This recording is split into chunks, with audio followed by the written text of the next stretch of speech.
ನಮಸ್ಕಾರ ಸರ್, ನನ್ನ ಧ್ವನಿ ನಿಮಗೆ ಕೇಳಿಸ್ತದೆ ಅನ್ಕೊಳ್ತೀನಿ. ಮೇಲ್ನೋಟಕ್ಕೆ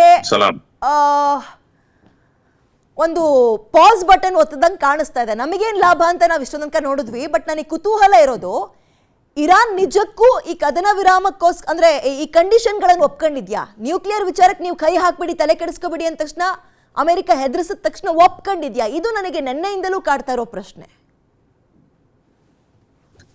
ಇವಾಗ ಈ ಒಪ್ಪಂದಕ್ಕೆ ಒಪ್ಪಿಗೆ ಕೊಡೋದು ಸಾಧ್ಯನೇ ಇಲ್ಲ ನನ್ನ ಪ್ರಕಾರ. ಯಾಕಂತ ಹೇಳಿದ್ರೆ ಇವ್ರು ಆಲ್ರೆಡಿ ಬಂದು ನ್ಯೂಕ್ಲಿಯರ್ ವೆಪನ್ಸ್ ರಿಸರ್ಚ್ ಅನ್ನ ನಿಲ್ಸೋಂಗೆ ಏನು ಅವ್ರ ಮಾತುಕತೆ ನಡೆದಿಲ್ಲ ಇವತ್ತುವರೆಗೂ. ಅದು 65 ಡೇಸ್ ನಂತರ ಬಂದು ಮಾತುಕತೆ ನಡೆಯುತ್ತೆ ನ್ಯೂಕ್ಲಿಯರ್ ವೆಪನ್ಸ್ ಬಂದು ನಿಲ್ಸೋದೋ ಬೇಡ ಅಂತ. ಅದರ ಮಧ್ಯದಲ್ಲಿ $300 ಬಿಲಿಯನ್ ಕೇಳಿದ್ದಾರೆ. $300 ಬಿಲಿಯನ್ ಅಂತ 30 lakh crores of Indian rupees ಅಷ್ಟು ಅಮೌಂಟ್ ಬಂದು ಅವ್ರಿಗೆ ಕೊಡ್ಬೇಕಂತೆ. ಮತ್ತೆ 24 ಬಿಲಿಯನ್ ಆಲ್ರೆಡಿ ಫ್ರೀಸ್ ಆಗಿರೋ ಅಮೌಂಟ್ ಕೂಡ ಅವ್ರು ವಾಪಸ್ ಮಾಡ್ಬೇಕಂತೆ ಅಮೆರಿಕ. ಇಷ್ಟು ಮಧ್ಯದಲ್ಲಿ ಇನ್ನೊಂದು ವಿಷಯ ಅಂದ್ರೆ ಲೆಬನನ್ ಬಂದು ಅಟ್ಯಾಕ್ ಮಾಡಬಾರದಂತ ಒಂದು ಮಾತು ಹೇಳಿದೆ ಇರಾನ್. ಎಲ್ಲಾ ಡಿಕ್ಟೇಟ್ ಮಾಡೋದು ಇರಾನ್ ಡಿಕ್ಟೇಟ್ ಮಾಡಿದೆ. ಇದಕ್ಕೆ ಒಪ್ಪಿಗೆ ಕೊಡಕ್ಕೆ ಅಮೆರಿಕ ಮುಂದೆ ಬಂದಿರೋದು. ಅಂದ್ರೆ ಇರಾನ್ ಎಲ್ಲಿ ಕೂಡ ತನ್ನ ಕಾಲನ್ನು ಹಿಂದೆ ಇಟ್ಟಿಲ್ಲ, ಅದು ಮುಂದೆ ಇಟ್ಕೊಂಡಿದೆ. The American government is in the back foot. America ಬಂದು ಹಿಂದೆ ಇಟ್ಕೊಂಡಿದೆ ತನ್ನ ಕಾಲನ್ನು. ಸೊ ಹಾಗಾಗಿ ಇದರ ಮಧ್ಯದಲ್ಲಿ ಇಸ್ರೇಲ್ ಏನ್ ಹೇಳ್ಕೊಳತ್ತಂದ್ರೆ, ಇಸ್ರೇಲ್ ಹೇಳುತ್ತೆ ಇದಕ್ಕೂ ನಮ್ಗೂ ಏನು ಸಂಬಂಧನೇ ಇಲ್ಲ ಅಂತ ಹೇಳಿದೆ. ನೋಡಿ, ಈ ಕದನ ವಿರಾಮ ಆಗಬೇಕಂದ್ರೆ ಇಸ್ರೇಲ್ ಕೂಡ ಅದರಲ್ಲಿ ಭಾಗಿಯಾಗಿದ್ರೆ ಮಾತ್ರ ಕದನ ವಿರಾಮ ಆಗತ್ತೆ ಮತ್ತೆ ಒಪ್ಪಂದ ನಡೆಯುತ್ತೆ. ಬಟ್ ಇಸ್ರೇಲ್ ಡೈರೆಕ್ಟ್ ಆಗಿ ಹೇಳಿದೆ, ನಮ್ಗೂ ಅಮೆರಿಕ ಈ ಮಾಡುವಂತಹ ಒಪ್ಪಂದಕ್ಕೂ ಏನು ಸಂಬಂಧ ಇಲ್ಲ ಅಂತ ಹೇಳುವಾಗ ಎಲ್ಲಿಂದ ಯುದ್ಧ ಕೊನೆಗೆ ಬರುತ್ತೆ?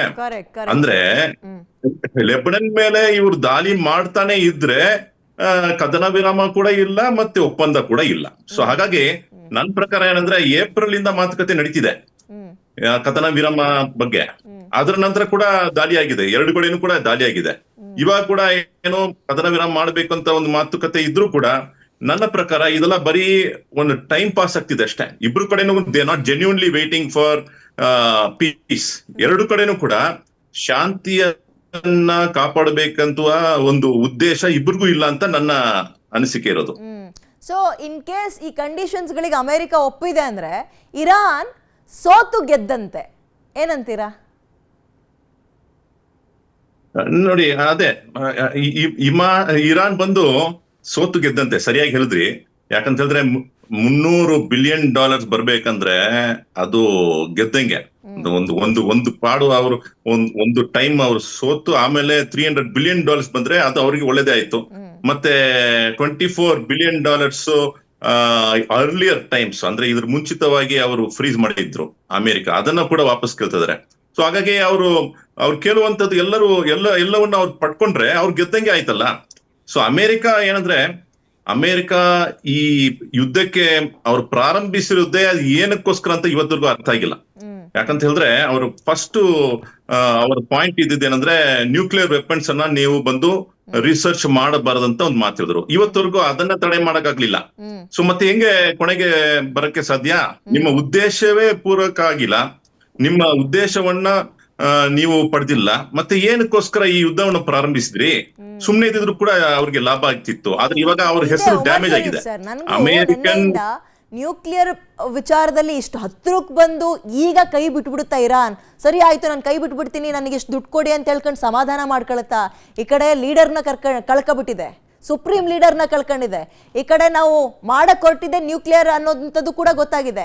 ಬಿಟ್ಬಿಡುತ್ತಾ ಇರಾನ್ ಅಂತಲೇ ನನಗೆ ನೆನ್ನೆಯಿಂದಲೂ ಪ್ರಶ್ನೆ. ಅಥವಾ ಇದು ಯಾವಾಗ ಬೇಕಾದ್ರೂ ಮತ್ತೆ ಬ್ಲಾಸ್ಟ್ ಆಗ್ಬೋದಾ? ಇಸ್ರೇಲ್ ಮತ್ತೊಂದ್ ಕಡೆ ಒಪ್ಕೊಂಡಿಲ್ಲ, ಅಮೆರಿಕ ಕೊಟ್ಟಿರೋ ಮತ್ತಿಗೆ ನಾನು ಹೊಣೆ ಒತ್ಕೊಳ್ಳಲ್ಲ ಅನ್ನತ್ತೆ ಇಸ್ರೇಲು. ಸರಿಯಾಗಿಲ್ರಿ. ಅಂದ್ರೆ ಇವ್ರು ಹೇಳಿದ ತಕ್ಷಣ ಅವರು ಬಿಟ್ಕೊಡಕ್ಕೆ ಅವ್ರು ಸಿದ್ಧವಾಗಿ ಇಲ್ಲ. ಇರಾನ್ ಬಂದು ಅವ್ರು ಏನು ಇವತ್ತವರೆಗೂ ನಾವು ನ್ಯೂಕ್ಲಿಯರ್ ವೆಪನ್ಸ್ ಅನ್ನ ಮ್ಯಾನುಫ್ಯಾಕ್ಚರ್ ಮಾಡೋದನ್ನ ನಾವು ನಿಲ್ಲಿಸ್ತೀವಿ ಅಂತ ಒಂದು ಮಾತು ಕೂಡ ಹೇಳಿಲ್ಲ.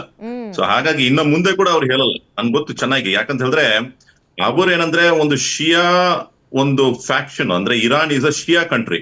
ಅವರ ಸುತ್ತು ಇರೋದು ಎಲ್ಲ ಒಂದು ಸುನ್ನಿ ಫ್ಯಾಕ್ಷನ್ಸ್ ಇದೆ, ಎಲ್ಲ ಟೋಟಲಿ ಅರಬ್ ಕಂಟ್ರೀಸ್ ಇರತಕ್ಕಂತಹ ಅದೇ.